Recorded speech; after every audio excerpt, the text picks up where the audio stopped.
ও নোয়াখালীর মানুষেরা কই? নোয়াখালী তো ভাইরাল হয়ে গেছে। কি বলেন? যারা যারা নোয়াখালীকে নিয়ে রোস্ট করেছেন, ফকিন্নি বলেছেন, তাদেরকে বলতেছি কেমন লাগে শুনে? খুব জ্বলে না? নোয়াখালীর মানুষটা কেমন প্রমাণ করে দিয়েছে। আমি গর্বিত, আমি নোয়াখালীর মেয়ে, আমি প্রাউড ফিল করি, আমি ধন্য, আমি গর্বিত, আমি আনন্দিত। এটাই বাস্তব। যারা যারা নোয়াখালীর তারা অবশ্যই কমেন্ট বক্সে জানিয়ে যাবেন। সবার জন্য শুভকামনা রইল। দেখতে চাই আজকে নোয়াখালীর মানুষ কত ভালোবাসে আমাদের মানুষ আমাদেরকে, আমাদের জেলার মানুষ আমাদেরকে। অবশ্যই কমেন্ট বক্সে সবাইকে দেখতে চাই, সবার কমেন্ট দেখতে চাই। যারা নোয়াখালীর না, আপনারা সবার চেষ্টা করে দেখেন আপনার জেলাকে সর্বোচ্চ জায়গায় রাখার।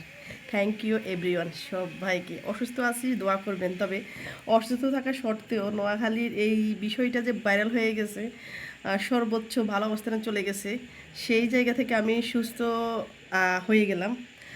এই শব্দটা নিউজটা দেখার পর থেকেই দেখতেছি, ফেস খুললে, ইউটিউব খুললে, টিকটক খুললে, যাই খুলবো সেখানে দেখতেছি যে ভাইরাল হয়ে গেছে নোয়াখালী।